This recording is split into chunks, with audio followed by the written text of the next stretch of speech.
సిద్దిపేట జిల్లా కోహెడ మండలం కూరేళ్లలో ఏరువాక పౌర్ణమి సందర్భంగా రైతులతో కలిసి మంత్రి పొన్నం ప్రభాకర్ దుక్కి దున్నారు.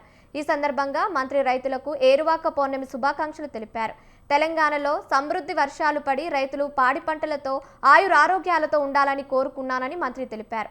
రైతు సంతోషంగా ఉంటేనే రాష్ట్రం సుభిక్షంగా ఉంటుందన్నారు.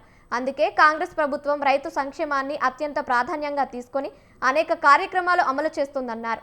రైతులందరూ వ్యవసాయ శాఖ అధికారుల సూచన మేరకు శాస్త్రీయ పద్ధతుల్లో సాగు చేయాలని సూచించారు.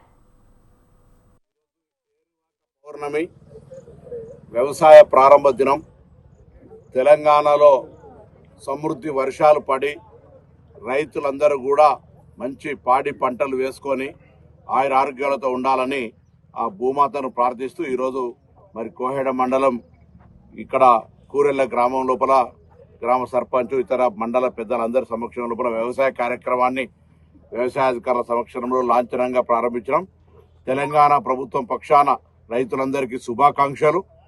ఈ సీజన్లో మీకు సంబంధించి అన్ని పంటలు సమృద్ధిగా ఎటువంటి క్రిములు కీటకాలు లేకుండా మంచి ఉత్పత్తి వచ్చి ఆర్థికంగా మంచి రాబడి వచ్చే విధంగా ఉండాలని ఆ భగవంతుని ప్రార్థిస్తూ అందరికీ కూడా ఏరువాక ఈ వ్యవసాయ ప్రారంభ దినోత్సవ శుభాకాంక్షలు. రైతులందరికీ కూడా రైతే దేశానికి వెన్నెముక. రైతు సంక్షేమం కోసం తప్పకుండా మా ప్రభుత్వం కట్టుబడి ఉంటుంది. రైతు సంక్షేమం దిశలోనే పనిచేస్తామనే మాట